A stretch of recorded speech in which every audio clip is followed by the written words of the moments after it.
My name is Klaus Simon. I'm a professor at the University of Applied Science in Munich, and at the same time I lead the Straschek Center for Entrepreneurship.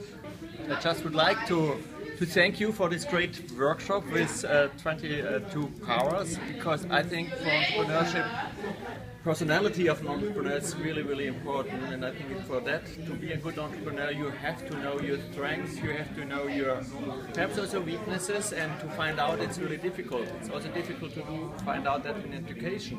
And I think with this game what we played on this evening, it was a game, and at the end you even didn't feel that you had to really work on it to find out this 22 powers, but at the end you knew more about yourself, about your partners or your members on the table, and so therefore I really appreciate it, and for sure I would like to take this game with me to play with my students. I'm sure that they appreciate it to find out more about their 22 powers. So thank you for this great workshop and for this great game you can play with your students and with after all entrepreneurs on this world.